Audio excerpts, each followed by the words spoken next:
So good morning guys. तो चलिए start करते हैं आज के यानी कि 21 मई के इंपॉर्टेंट करंट अफेयर्स को। और आज का पहला इंपॉर्टेंट प्रश्न ये रहा आपके सामने। हाल ही में केंद्रीय क्षेत्रीय परिषद की अभी बैठक शुरू हुई है, कहां पर? तो आंसर होगा छत्तीसगढ़ में। और ये 26वें नंबर की है केंद्रीय क्षेत्रीय परिषद की बैठक। अभी कहां पर? छत्तीसगढ़ के जगदलपुर बस्तर में ये अभी शुरू हुई, जिसकी अध्यक्षता की हमारे गृह मंत्री अमित शाह ने। इसमें छत्तीसगढ़, मध्य प्रदेश, उत्तराखंड और उत्तर प्रदेश के मुख्यमंत्रियों ने हिस्सा लिया। इस बैठक का मुख्य उद्देश्य क्या था?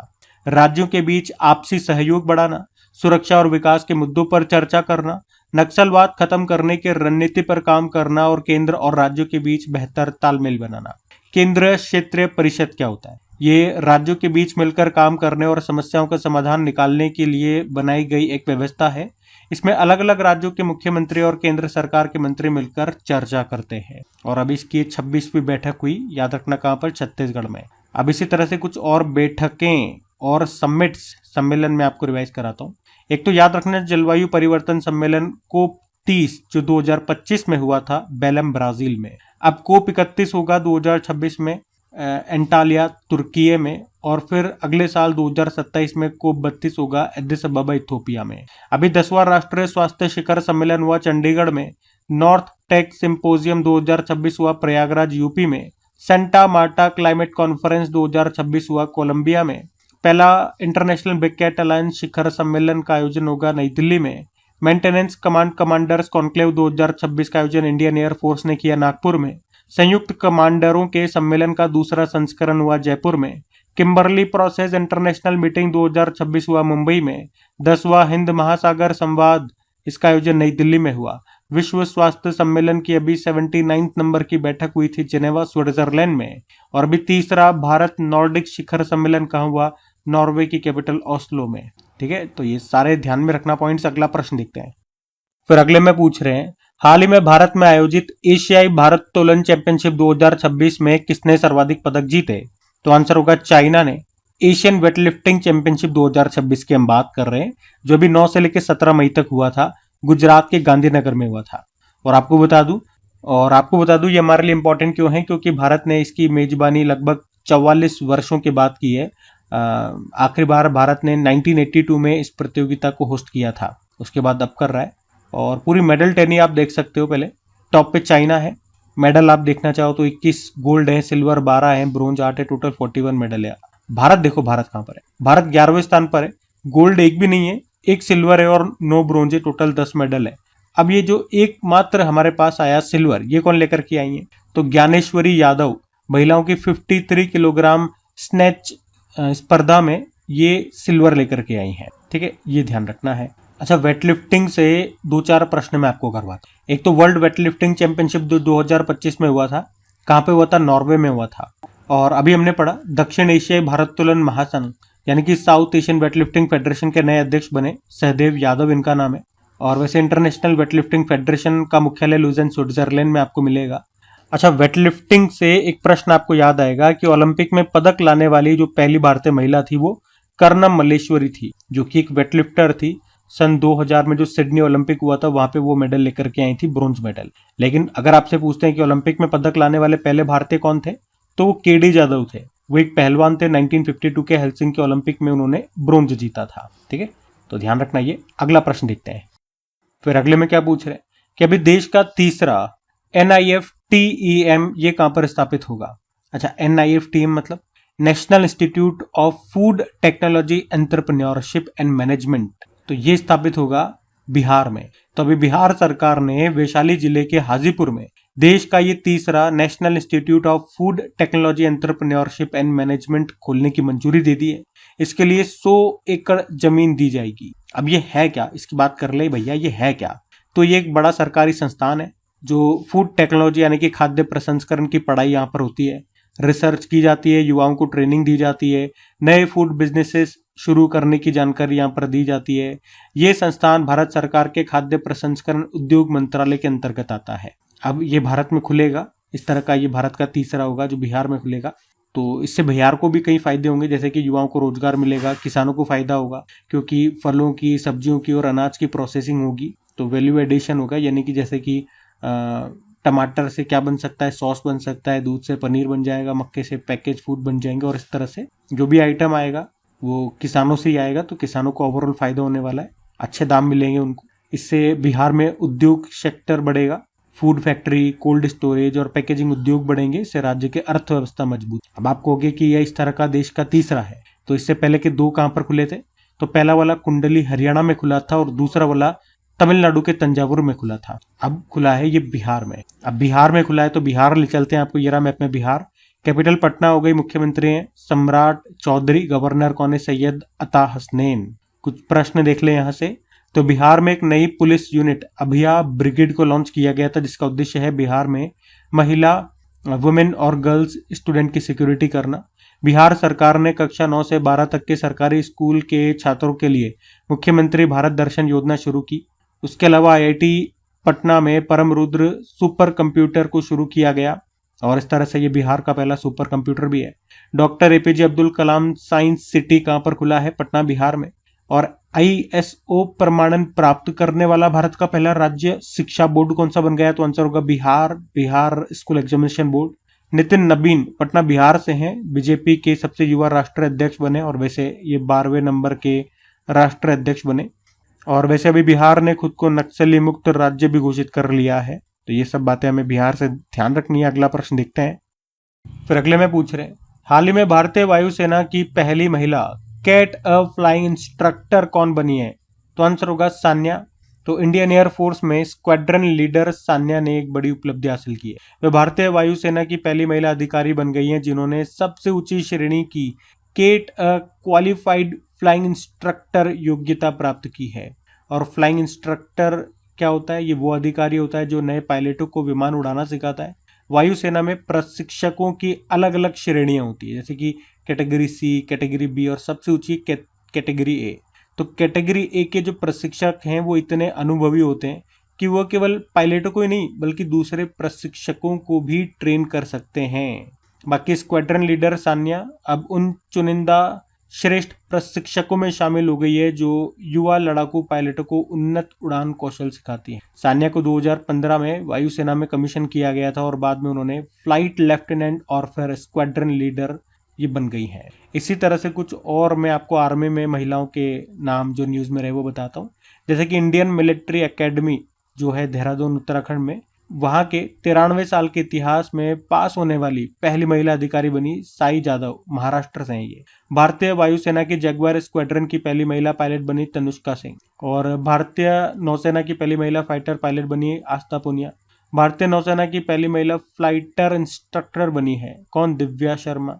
और शिवांगी सिंह राफेल उड़ाने वाली पहली भारतीय महिला है, जबकि अवनी चतुर्वेदी सुखोई लड़ाकू विमान उड़ाने वाली भारत की पहली महिला पायलट बनी। ठीक है, तो आर्मी में ये सभी महिलाएं भी किसी न किसी कारण से न्यूज में है, ध्यान में रखना। अगला प्रश्न देखते हैं। फिर अगले में पूछ रहे हैं, भारत की पहली निजी समुद्री गैस टरबाइन सुविधा कहां पर स्थापित की जाएगी? तो आंसर होगा विशाखापट्टनम में। तो एक कंपनी है भारत फोर्ज, और अभी इसी ने आंध्र प्रदेश सरकार के साथ मिलकर विशाखापट्टनम में भारत की पहली प्राइवेट समुद्री गैस टरबाइन सुविधा बनाने का फैसला किया है। उसके अलावा जो भी जहाज है उनको चलाने के लिए गैस टरबाइन इंजन का इस्तेमाल होता है, और अभी इन इंजनों की मरम्मत और सर्विस के लिए भारत को काफी हद तक विदेशों पर निर्भर रहना पड़ता है। पर अब भारत फोर्ज कंपनी भारत में ही ऐसी फैक्ट्री बनाना चाहती है जहां इन गैस टरबाइनों की मरम्मत हो सके, टेस्टिंग हो सके और नए पार्ट्स बनाए जा सके। और कहां पर बनाएंगे? विशाखापट्टनम में। विशाखापट्टनम को इसलिए चुना गया है क्योंकि वहां भारतीय नौसेना का बड़ा बेस और ईस्टर्न नेवल कमांड मौजूद है। इससे नौसेना के जहाजों को जल्दी मरम्मत हो सकेगी और समय भी बचेगा, विदेशों पे हमारी निर्भरता भी कम होगी। अब बनेगा आंध्र प्रदेश के विशाखापट्टनम में, तो ले चलते हैं आपको आंध्र प्रदेश। ये रहा मैप में आंध्र प्रदेश। कैपिटल अमरावती हो गई, मुख्यमंत्री एन चंद्रबाबू नायडू, गवर्नर है अब्दुल नजीर। राजकीय पशु काला हिरण हो गया, पक्षी है तोता, पुष्प है चमेली, वृक्ष है नीम, भाषा है तेलुगु। राजीव गांधी नेशनल पार्क है यहाँ पे, पापीकोंडा नेशनल पार्क है, श्री वेंकटेश्वर नेशनल पार्क है, नागार्जुन सागर टाइगर रिजर्व है, करिंगा वाइल्ड लाइफ सेंचुरी है। उगादी फेस्टिवल, डेक्कन फेस्टिवल है। क्लासिकल डांस की बात करें, कुचिपुड़ी है यहाँ का।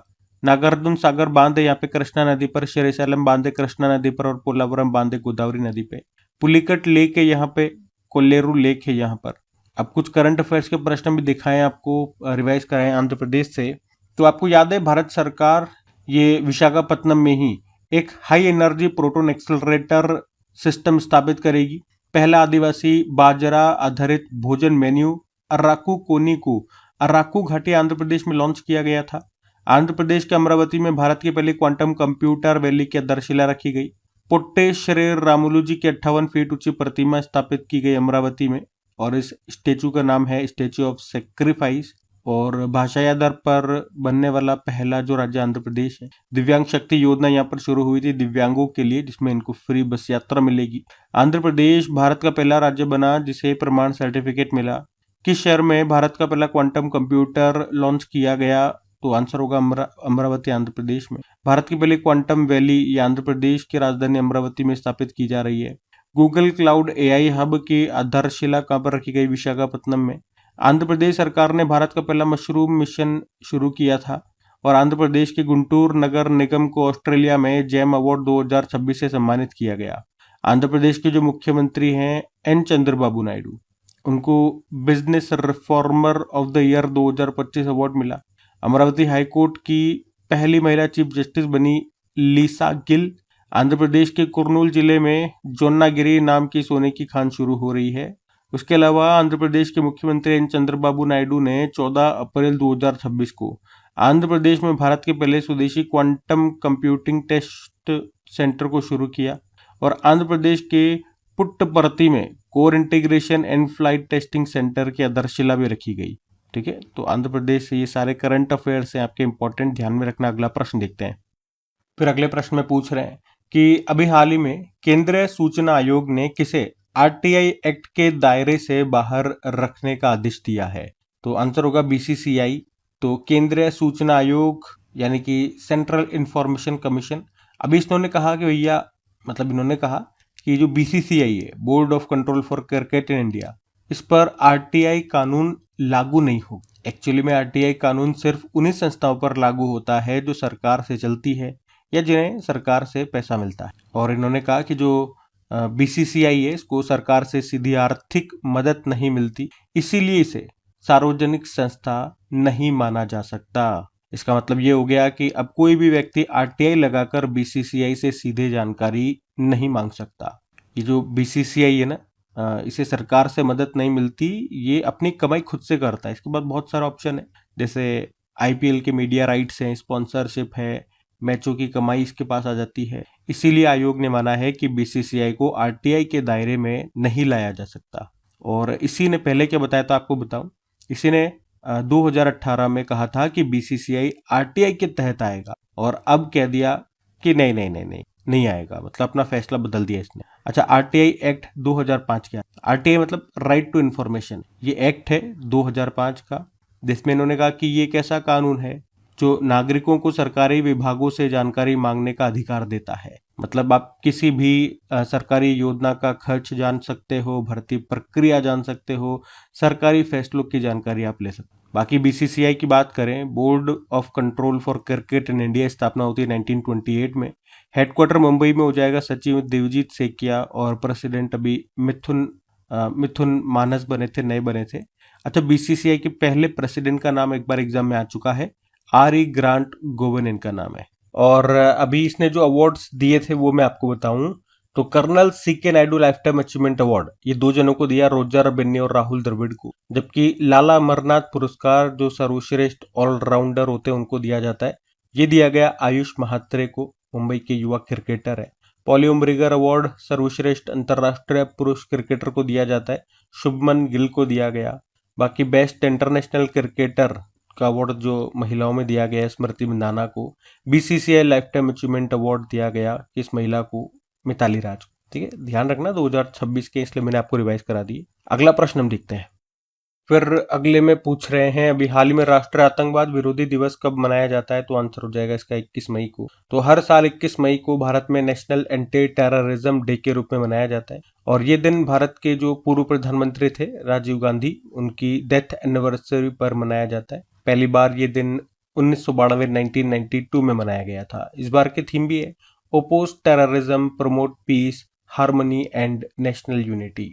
अब बात करेंगे 21 मई को इस दिन को क्यों मनाते हैं, क्योंकि इसी दिन 21 मई 1991 को श्रीलंका का एक मिलिट्री ग्रुप है लिट्टे, उसने सुसाइड बॉम्ब की मदद से भारत के पूर्व प्रधानमंत्री राजीव गांधी जी की हत्या कर दी थी। इसीलिए इस दिन को चुना गया, इस दिन को मनाने के लिए नेशनल एंटी टेररिज्म डे। प्रधानमंत्री राजीव गांधी की बात करें 1984 से 1989 तक भारत के 9 नंबर के प्रधानमंत्री रहे थे। उन्हें 1991 में भारत का सर्वोच्च सम्मान भारत रत्न भी दिया गया। अब यहाँ पे 21 मई को एक और दिवस होता, मतलब 2 दिवस मनाते हैं 21 मई को। एक तो ये राष्ट्रीय आतंकवाद विरोधी दिवस, और एक और ध्यान रखेंगे अंतरराष्ट्रीय चाय दिवस भी होता है, इंटरनेशनल टी डे। अच्छा, एक 20 मई वाला भी याद रखना, विश्व माप विज्ञान दिवस, वर्ल्ड मेट्रोलॉजी डे, ये भी 20 मई को मनाते, ठीक है। अब मैं एक बार फिर से आपको रिवाइज कराऊंगा, मई के बहुत सारे डेज हो चुके हैं हमारे पास, फिर से रिवाइज करेंगे। 1 मई को अंतरराष्ट्रीय श्रमिक दिवस, लेबर डे। 2 मई को विश्व ट्यूना दिवस। 3 मई को विश्व प्रेस स्वतंत्रता दिवस। 4 मई को कोयला खनिज दिवस। 4 मई को इंटरनेशनल फायर फाइटर डे, और 5 मई को वर्ल्ड अस्थमा डे। 7 मई को वर्ल्ड एथलेटिक्स डे। 8 मई को विश्व थैलेसीमिया दिवस। 8 मई को विश्व रेड क्रॉस दिवस। 11 मई को राष्ट्रीय प्रौद्योगिकी दिवस, टेक्नोलॉजी डे। 12 मई को अंतरराष्ट्रीय नर्स दिवस। 12 मई को अंतरराष्ट्रीय पादप स्वास्थ्य दिवस। 15 मई को अंतरराष्ट्रीय परिवार दिवस। 15 मई को राष्ट्रीय लुप्त प्राय प्रजाति दिवस। 16 मई को राष्ट्रीय डेंगू दिवस। 16 मई को अंतरराष्ट्रीय प्रकाश दिवस। 16 मई को सिक्किम का स्थापना दिवस भी होता है। उसके अलावा 17 मई को विश्व दूरसंचार एवं सूचना समाज दिवस। 17 मई को विश्व उच्च रक्तचाप दिवस, वर्ल्ड हाइपरटेंशन डे। 18 मई को अंतरराष्ट्रीय संग्रहालय दिवस। 18 मई को विश्व एड्स टीकाकरण दिवस। 20 मई को विश्व मधुमक्खी दिवस के रूप में हमने, तो ये मई के अभी तक के इंपॉर्टेंट डे थे, ध्यान में रखना। अगला प्रश्न देखते हैं। फिर अगले में पूछ रहे हैं, हाल ही में 32वीं बार माउंट एवरेस्ट फतेह कर विश्व रिकॉर्ड बनाने वाले एवरेस्ट मैन कौन बन गए हैं? तो आंसर होगा कामिर रीता शेरपा। तो कामिर रीता शेरपा का कई बार हमने नाम पढ़ लिया है। ये नेपाल के एक बहुत ही मशहूर पर्वतारोही है। उन्होंने दुनिया की सबसे ऊंची पर्वत चोटी माउंट एवरेस्ट को भी 32वीं बार फतेह करके एक नया विश्व रिकॉर्ड बना दिया। उन्हें एवरेस्ट मैन भी कहा जाता है, क्योंकि दुनिया में सबसे ज्यादा बार एवरेस्ट पर चढ़ने का रिकॉर्ड उन्हीं के नाम है। तो कामिर रीता शेरपा की उम्र 56 साल है। उन्होंने 17 मई 2026 को अभी 32वीं बार माउंट एवरेस्ट की चोटी पर पहुंचकर इतिहास रच दिया। उन्होंने पहली बार 1994 में एवरेस्ट पर चढ़ाई की थी। वे पेशे से एक शेरपा हैं, यानी कि गाइड है, यानी कि वे दूसरे पर्वतारोहियों को पहाड़ पर चढ़ने की मदद करते हैं। कई विदेशी पर्वतारोहियों के साथ वे अभियान कर चुके हैं ऊपर चढ़ने का। और देखो, महिलाओं का भी ध्यान रख लो साथ में, कि महिलाओं में अगर पूछे सबसे ज्यादा बार एवरेस्ट पर चढ़ने का रिकॉर्ड किनके नाम है, तो लेकपा शेरपा इनका नाम है। कितनी बार चढ़ चुकी हैं? 11 बार। माउंट एवरेस्ट की बात करें, हमने कहा कि दुनिया की सबसे ऊंची पर्वत चोटी, जो कि हिमालय के महान हिमालय क्षेत्र का हिस्सा है। ये नेपाल और तिब्बत की सीमा पर स्थित है। नेपाल में इसको सागर माता कहा जाता है, और तिब्बत में चोमोलुंगमा कहा जाता है माउंट एवरेस्ट। अच्छा, हाइट कितनी है इसकी? 8,848.86 मीटर। और सबसे पहले इस पर चढ़ने वाले या इसको फतेह करने वाले पहले व्यक्ति थे न्यूजीलैंड के सर एडमंड हिलेरी, और उनके साथ में जो नेपाली भारतीय शेरपा थे उनका नाम क्या था? तेंजिंग नोर्गे था। और माउंट एवरेस्ट पर चढ़ने वाली पहली भारतीय महिला पूछोगे तो बछेंद्री पाल थी। लेकिन अगर प्रश्न ऐसे आ जाए कि माउंट एवरेस्ट पर चढ़ने वाली दुनिया की पहली विकलांग व्यक्ति कौन रही, तो आंसर होगा अरुणिमा सिन्हा। अच्छा, सबसे उम्रदराज भारतीय महिला कौन बनी है यहाँ पर चढ़ने वाली? तो ज्योति रात्रे है। कितनी उम्र है? 55 वर्ष। और सबसे युवा, सबसे कम उम्र की भारतीय पूछोगे तो काम्या कार्तिकेयन है, 16 वर्ष की आयु में चढ़ गई वो। अच्छा, एक ये भी याद रखना, छेंजिन आंगमो का नाम हिमाचल प्रदेश के किन्नौर से हैं।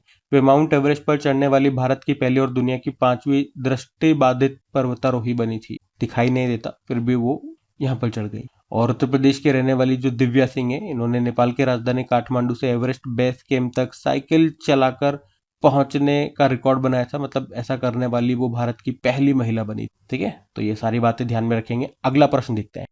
फिर अगले में देखो क्या पूछ रहे हैं कि अभी हाल ही में भारत और नीदरलैंड ने किस राज्य की कल्पसर परियोजना के काम में तेजी लाने के लिए आपस में समझौता किया? तो ये आपको मिलेगी गुजरात में ही। तो अभी जब प्रधानमंत्री नरेंद्र मोदी 5 देशों की यात्रा में थे, तो उसमें से वो नीदरलैंड भी गए, और वहां पर उन्होंने गुजरात की कल्पसर परियोजना को जल्दी पूरा करने के लिए नीदरलैंड के साथ में समझौता किया। एक्चुअली में ये कल्पसर परियोजना है क्या? तो आपको पता है, गुजरात में क्या हर जगह, लेकिन यहाँ पे बात स्पेशली इसकी चल रही है। तो इस कल्पसर परियोजना का उद्देश्य है, इन्होंने कहा कि गुजरात में कई नदियों का मीठा पानी समुद्र में जाकर के बेकार हो जाता है। तो अब सरकार क्या चाहती है, खंबात की खाड़ी पर समुद्र के ऊपर एक बहुत बड़ा बांध बनाना चाहती है और इस बांध की मदद से समुद्र में जाने वाला मीठा पानी रोकना चाहती है। फिर इस पानी का इस्तेमाल खेती में करो, पानी में करो, फैक्ट्रियों में करो, कहीं भी करो, लेकिन वो हमारे काम में आएगा। यूं समुद्री खारे पानी में मिलकर के वेस्ट नहीं हो जाएगा। अब नीदरलैंड की ही क्यों मदद ले रहे हैं, क्योंकि नीदरलैंड जल प्रबंधन, वाटर मैनेजमेंट और बांध बनाने में दुनिया के सबसे अनुभवी देशों में से एक। वो अपनी तकनीकी जानकारी यहाँ पर भारत को दे रहा है और नीदरलैंड ने वहाँ का एक बड़ा फेमस बांध है जिसका नाम है ये, मैं बोलूंगा तो बड़ा अजीब सा लगेगा, मेरे को पढ़ना भी नहीं आएगा देखो, लेकिन इसकी स्पेल ये है, आप देख सकते हो, क्या बोलोगे इसको आप, एफ्स लुइट डिजिके, जो भी नाम है वो ये है। तो ये वहाँ का बड़ा फेमस बांध है। क्या खासियत है इसकी कि समुद्र के खारी हिस्से को मीठे पानी के जलाशय में यहाँ पे बदल दिया गया। ठीक है, तो इसी तकनीक का इस्तेमाल हम यहाँ पर करने वाले हैं। अब नीदरलैंड की बात है तो ये रहा मैप में नीदरलैंड। कैपिटल एम्स्टर्डम हो गई, करेंसी है यूरो, प्रधानमंत्री रॉब जेटेन बने थे। और याद रखना नीदरलैंड के सबसे युवा और पहले खुले तौर पर समलैंगिक प्रधानमंत्री बने। वैसे पिछले साल वर्ल्ड हाइड्रोजन समिट हुआ था रोटरडैम नीदरलैंड में ही, और पिछले साल नाटो समिट भी हुआ था हैग नीदरलैंड में। आपको बताया, अगर पूछते हैं ना कि कौन सा देश ट्यूलिप फूलों की उत्पादन और निर्यात में दुनिया में टॉप पर है, तो आंसर होगा नीदरलैंड। और नीदरलैंड 2001 में समलैंगिक विवाह को कानूनी मान्यता देने वाला दुनिया का पहला देश भी बना था। तो नीदरलैंड से ये सारी बातें ध्यान में रखनी है आपको। हम अगला प्रश्न देखते हैं। फिर अगले में पूछ रहे हैं कि अभी हाल ही में नासा के सैटेलाइट्स ने यूफ्रेट्स नदी के वर्ष 2040 तक पूरी तरह से सूखने की पुष्टि की है। इस नदी का उद्गम स्थल कहाँ पर है? तो सही उत्तर हो जाएगा इसका, तो इसका नाम है यूफ्रेटिस नदी या फरात नदी। ये दुनिया की सबसे पुरानी और महत्वपूर्ण नदियों में से एक है। आपको बता दूं, इसी नदी के किनारे हजारों साल पहले मेसोपोटामिया सभ्यता विकसित हुई थी और यह नदी धीरे धीरे अब सूख रही है। नासा का जो एक ग्रेस सैटेलाइट है उसने पाया कि 2003 से 2010 के बीच में टाइग्रिस और यूफ्रेट्स क्षेत्र से बहुत बड़ी मात्रा में पानी गायब हो गया है। मतलब जमीन के अंदर का पानी और नदी का पानी तेजी से कम हो रहा है। और इस सूखे के कारण क्या है? तो जलवायु परिवर्तन इसका कारण बताया। मुख्य रूप से तापमान बढ़ रहा है, इसलिए जो पानी जल्दी जल्दी भाप बन करके उड़ रहा है। और ये भी बताया कि बारिश भी कम हो रही है, तो इसीलिए जो नदी खाली हो रही है वो दोबारा उस तरह से भर नहीं पा रही। और तुर्की ने बड़े बड़े बांध बना दिए हैं नदी पे, तो इससे बहुत कम पानी सप्लाई हो रहा है आगे सीरिया और इराक में। उसके अलावा पानी का बहुत ज़्यादा इस्तेमाल कर रहे हैं लोग, मुख्य रूप से खेती में, शहरों में, उद्योगों में ज़रूरत से ज़्यादा पानी लिया जा रहा है। तो खर्च ज़्यादा हो रहा है, वो भर नहीं रहा, बारिश नहीं हो रही, इसलिए तो ऑब्वियस सी बात है फिर ओवरऑल तो ख़त्म होगी ना चीज़ें। और इसका उद्गम माना जाता है तुर्की में। तुर्की में पूर्वी भाग में टॉरस पर्वतमाला है, वहाँ से ये निकलती है नदी। और तुर्की से निकलकर ये सीरिया जाती है, इराक जाती है, और उसके बाद ये टाइग्रिस नदी में मिल जाती है, जिसके बाद ये फारस की खाड़ी में गिर जाती है। ठीक है, अब ये सब हमें बताया नासा के सैटेलाइट ने, जिसका नाम क्या है? ग्रेस। नासा मतलब national aeronautics and space administration. स्थापना होती है 1958, हेडक्वार्टर वाशिंगटन डीसी। मोटो होता है for the benefits of all. जिस तरह से भारत की स्पेस कंपनी इसरो है, उसी तरह से ये अमेरिका की है, और इसके चीफ हैं जारेड इसाकमैन। बाकी ये थी आज की हमारी करंट अफेयर्स की क्लास। तो कमेंट करके जरूर बताना भैया सेशन आपको कैसा लगा। अच्छा लगे तो प्लीज इसे अपने दोस्तों के साथ में स्टडी ग्रुप में एक बार शेयर जरूर करना। वीडियो को लाइक नहीं करा तो लाइक कर देना। सपोर्ट जरूर करें अपने चैनल को, इसे लाइक करके और दोस्तों के साथ में शेयर करके। बाकी डेली इसकी पीडीएफ आपको मिल जाती है, प्रैक्टिस के लिए क्विज आपको मिल जाती है अपनी क्रेक एग्जाम एप्लीकेशन पे, जिसका लिंक डिस्क्रिप्शन बॉक्स में गिवन है। बाकी चलो अभी कल के करंट अफेयर्स का हम क्विक रिवीजन कर लेते हैं और सेशन एंड करते हैं। तो कल पहला प्रश्न आपसे पूछा था, किस देश ने प्रधानमंत्री नरेंद्र मोदी को अपना सर्वोच्च सम्मान grand cross of the royal Norwegian order of merit से सम्मानित किया? तो नाम से समझ में आ रहा है, नॉर्वे का आंसर होगा। फिर आपसे पूछा विश्व स्वास्थ्य सभा का अभी कौन सा संस्करण स्विट्जरलैंड में शुरू हुआ, 79 नंबर का। फिर आपसे पूछा अभी वीजा के सहयोग से भारत का पहला यूएसडी आधारित डेबिट कार्ड किसने लॉन्च किया, आईसीआईसीआई बैंक।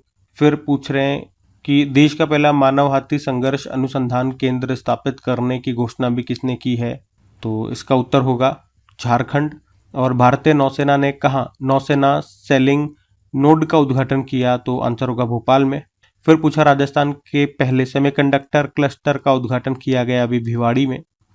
फिर अगले में पूछा कि भारत की पहली एआई और डिजिटल संचालित बैंक शाखा अभी कहाँ पर शुरू की इन्होंने? तो आंसर होगा असम के गुवाहाटी में। और यूआईडीएआई के नए सीईओ बन गए कौन? सौरभ विजय। फिर आपसे पूछा विश्व मधुमक्खी दिवस कब मनाया गया? तो आंसर हो जाएगा 20 मई को। और आखिरी प्रश्न था तीसरा भारत नॉर्डिक शिखर सम्मेलन, ये कहाँ पर आयोजित किया जा रहा है? तो आंसर होगा नॉर्वे के कैपिटल ओस्लो में। ठीक है, बाकी चलो कल का भी होमवर्क प्रश्न देख लेते हैं और फिर सेशन एंड करते हैं। तो पूछा था कल कि राजस्थान के माउंट आबू का नाम बदलकर क्या कर दिया गया? तो आंसर होगा अबुराज। आप सभी ने प्रश्न का बिल्कुल सही उत्तर दिया। अब ये रहा आज का आपका होमवर्क प्रश्न।